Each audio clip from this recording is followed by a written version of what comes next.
Hello everyone, I am Swaliha Ambar and I welcome you all to Learner's Point. I hope that you all are doing good in your life and sweating hard for your studies. Okay, so आज का जो video है, this video is going to be about letter writing, job application, ठीक है. And this is my YouTube channel, that is Learner's Point, and in my YouTube channel I provide videos related to UPSC. मैं UPSC से related videos provide करती हूँ, class 6 to 10th की social science से related and humanities 11th and 12th. Okay, तो अभी जो हम आज देख रहे हैं वो है लेटर राइटिंग, जॉब एप्लीकेशन, और मैंने क्लास 12th के टर्म 2 में जो चैप्टर्स आ रहे हैं और जो राइटिंग सेक्शन से रिलेटेड टॉपिक्स हैं उन पे वीडियो बनाई हूँ, कुछ पे, और कुछ बचे हैं. मैं पूरी कोशिश करूँगी कि पूरे वीडियोस बना दूँ 13 मई से पहले और आप लोगों की हेल्प हो सके. तो प्लीज़ ये वीडियो को भी पूरा देखिएगा. तो चलिए शुरू करते हैं हमारा वीडियो, जो कि है आज जिसका टॉपिक है आज लेटर राइटिंग, जॉब एप्लीकेशन, है ना. तो चलिए शुरू करते हैं. तो आप प्लीज़ इस चीज़ को यहाँ पे इग्नोर करिएगा. हम इसमें आज सिर्फ लेटर ऑफ जॉब एप्लीकेशन देख रहे हैं. तो जो लेटर राइटिंग है और रिपोर्ट राइटिंग, वो दोनों में से कोई एक आपको करना होगा जिसके 5 मार्क्स होंगे, ठीक है. और मैंने फॉर्मल और इनफॉर्मल इनविटेशन और उसके रिप्लाइज से रिलेटेड भी वीडियो बना चुकी हूँ, जो कि मैंने अपने चैनल पर ही अपलोड किया है. और जैसे कि आपने मेरे चैनल का लोगो भी देख लिया है, this is my channels logo, learners point, ठीक है. तो आप प्लीज़ जाकर उसे भी देख लीजिएगा. जो फॉर्मल और इनफॉर्मल इन्विटेशंस हैं और उनके रिप्लाइज, उसका मार्क्स, उनके मार्क्स 3 मार्क्स हैं. और ये वाला जो है letter writing job application, letter for a job application 5 marks का है, ठीक है. और रिपोर्ट राइटिंग भी, उनमें से कोई एक आपको करना होगा, ठीक है. तो चलिए देखते हैं. तो यहाँ पर क्या लिखा हुआ है, letter writing is one of the most effective ways of communication. जो लेटर राइटिंग होता है वो एक बहुत ही is one of the most important effective ways of communication, ठीक है.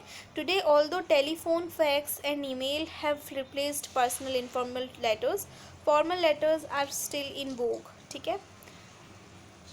Commerce, trade, official correspondence, public representation, complaints and other dealings, transactions and communication with people are still conducted through formal letters.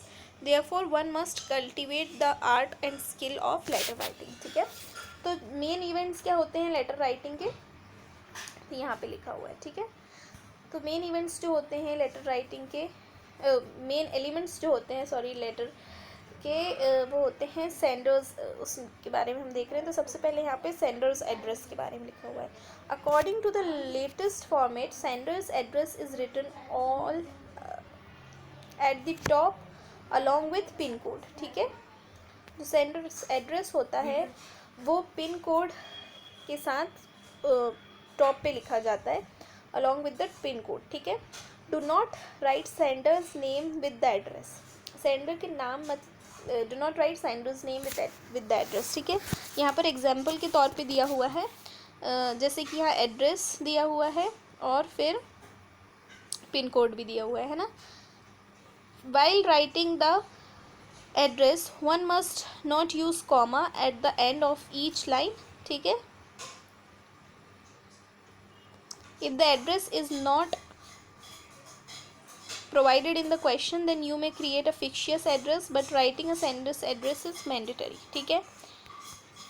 फिर जो आता है वो आता है date. It appears directly below the sender's name after leaving one line space. ये जो है डेट जो है वो सेंडर्स एड्रेस के नीचे आती है, बिल्कुल बस एक लाइन छोड़ना पड़ता है. It is advisable to always write the full date, example 25 दिसंबर 20, ठीक है.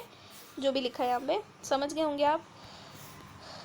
फिर यहाँ लिखा हुआ है receiver's address. It appears directly below the date and comprises the receiver's name, designation and the complete address. सबसे पहले क्या, सेंडर्स एड्रेस और उसके साथ पिन कोड, फिर एक लाइन छोड़ने के बाद डेट आती है, फिर डेट के बाद आता है it appears directly below the date and comprises the receiver's name. Receiver का नेम आता है, डिजिग्नेशन आता है और कंप्लीट एड्रेस आता है, ठीक है, जैसे कि यहाँ पे लिखा हुआ है। If the name is not given, then you can directly address the person by his or her designation। देखिए ये वीडियो शायद लंबा हो सकता है, पर इसमें I think almost complete information है लेटर राइटिंग से रिलेटेड। Okay, job application. तो आगे बढ़ते हैं, देखते हैं क्या लिखा आगे। सब्जेक्ट के बारे में, subject is generally used in a formal letter. It is written after the receiver's address in a short and to the point manner, ठीक है। एग्जाम्पल देख लीजिए, एग्जाम्पल में यहाँ पे दिया हुआ है subject application for the post of content writer, ठीक है।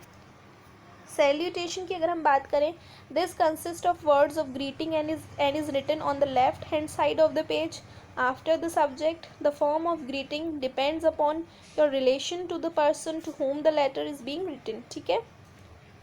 जो सैल्यूटेशन होता है वो वर्ड्स कंसिस्ट करता है, जो कंसिस्ट ऑफ वर्ड्स जो कि greetings of greeting consist of words of greetings and is written on the left hand side. ये जो सैल्यूटेशन होता है वो लेफ्ट हैंड साइड पर लिखा जाता है of the page after the subject, ठीक है।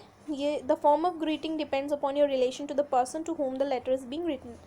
Example, to unknown persons sir or madam or respected sir or respected madam। to acquaintances dear Mr. Sharma, right। ये एग्जाम्पल, ठीक है। अब हम बॉडी की, the body is the main part of any letter. This is written in response to the topic given in a simple and direct language, ठीक है। आगे देखिए, the body includes three main parts, introductory, paragraph और sentence, ठीक है।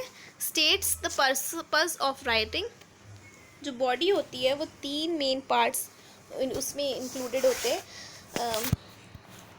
पहला जो है इंट्रोडक्टरी पैराग्राफ या फिर sentence, states the purpose of writing, ठीक है। फिर जो सेकंड होता है informative paragraphs, details about the subject of the letter, ठीक है। फिर जो होता है कंक्लूडिंग पैराग्राफ्स या फिर sentence, the closure of the letter और कंक्लूजन स्टेटिंग होप, रिक्वेस्ट और कमेंट, ठीक है। Complimentary close, it is a courteous way of ending the letter। the expression used must watch the salutation। example, thanking you, yours sincerely, yours truly, yours faithfully, your faithfully principal boss, for any other official persons, ठीक है। person name, it is written just below the complimentary clause and includes the sender's name and designation if applicable। Example दिया हुआ है जैसे कि अंकिता चक्रवर्ती editor, ठीक है। अब हम देखते हैं जो टाइप्स ऑफ लेटर्स होते हैं, तो वो होते हैं, letters are characterized into 2 types. Formal letters जिसमें official letters, business letters etcetera आ जाते हैं, ठीक है। और दूसरा होता है इनफॉर्मल लेटर्स जिसमें personal letters to friends, relative etcetera आ जाते हैं, ठीक है। Formal letters, these letters have set patterns and are generally written to officials regarding serious issues, ठीक है। They are written in a crisp and clear pattern in a matter of fact style. The language should be kept simple without including any unnecessary expressions। अब जो हो यहाँ पर लिखा हुआ ये सब, ठीक है, समझ गए आप लोग कि फॉर्मल लेटर क्या होता है। अब जो different kinds of formal letters होते हैं वो देखते हैं। तो पहला जो इसमें दिया हुआ है वो बिजनेस लेटर्स, मेकिंग इंक्वायरीज और आस्किंग फॉर इंफॉर्मेशन, ठीक है। बिजनेस लेटर्स की अगर हम बात करें तो पहला इसमें दिया हुआ है मेकिंग इंक्वायरीज और आस्किंग फॉर इंफॉर्मेशन। दूसरा दिया हुआ है इसमें पॉइंट रिप्लाइंग टू इंक्वायरीज और गिविंग इंफॉर्मेशन। थर्ड दिया हुआ है placing orders and sending replies. Fourth cancelling orders. Fifth registering complaints, ठीक है। तो ये क्या था, बिजनेस लेटर्स। ऑफिशियल लेटर्स की अगर हम बात करें, रजिस्टरिंग कंप्लेंट्स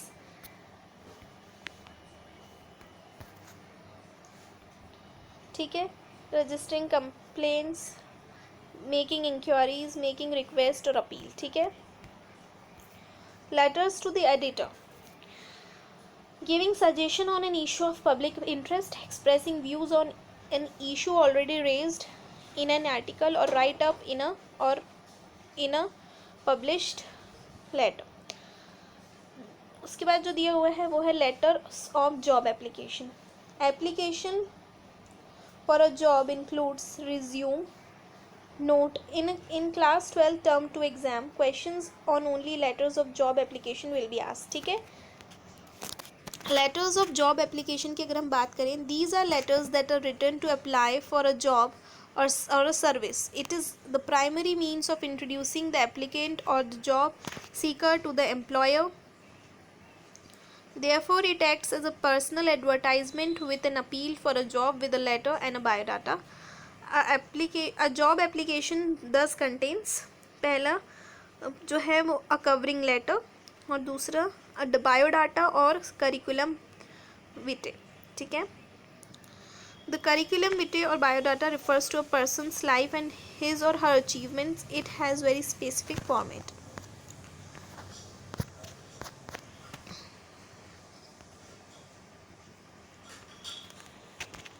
आई होप आपको वीडियो समझ में आया हो, तो प्लीज़ लाइक कर दीजिएगा, शेयर करिएगा और कमेंट में बताइएगा कि वीडियो कैसा लगा। प्लीज़ सब्सक्राइब कर दीजिएगा। Thanks for watching.